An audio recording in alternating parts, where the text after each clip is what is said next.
कभी आपने सोचा है कि जिस भोजन को आज हम शौक से खाते हैं, जिसे आज शहरों में स्पेशल डिश कहा जाता है, वो कभी किसी भूखे किसान की आखिरी उम्मीद रहा होगा। कभी आपने सोचा है कि मिट्टी में सने हाथों से बना एक साधारण सा भोजन इतिहास की इतनी लंबी यात्रा तय कर सकता है?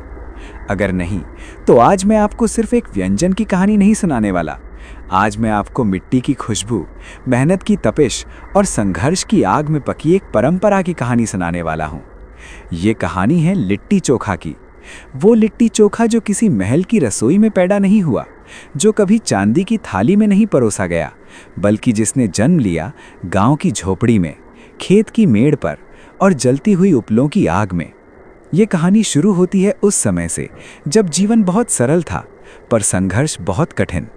तब न तो गैस चूल्हे थे, न ही महंगे मसाले, न रेस्टोरेंट थे, न मेन्यू कार्ड। उस समय आदमी के पास अगर कुछ था तो थी मिट्टी, अनाज और मेहनत। बिहार, झारखंड और पूर्वी उत्तर प्रदेश की धरती, जहां सूरज तेज जलता है, जहां खेतों में घंटों मेहनत करनी पड़ती है और जहां पेट भरना किसी युद्ध से कम नहीं था। ऐसे समय में लोगों को चाहिए था एक ऐसा भोजन जो सस्ता हो, जो पेट भर दे, जो ताकत दे और जो लंबे समय तक साथ निभाए। और यहीं से जन्म हुआ सत्तू का।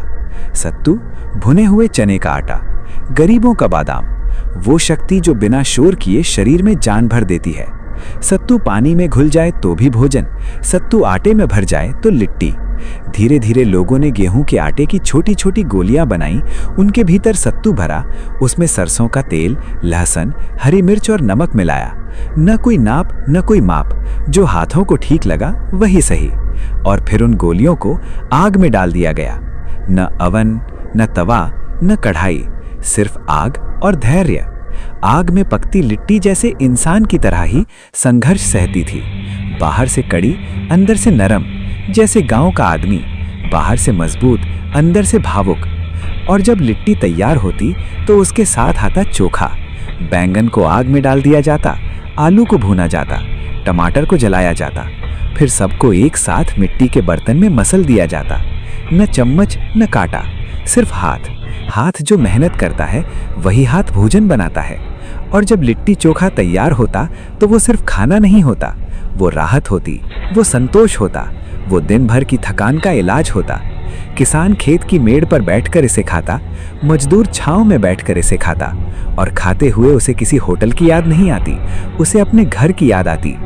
समय बदला, शासन बदले, राजा बदले, मुगल आए, अंग्रेज आए, पर लिट्टी चोखा कभी नहीं बदला। अंग्रेजों के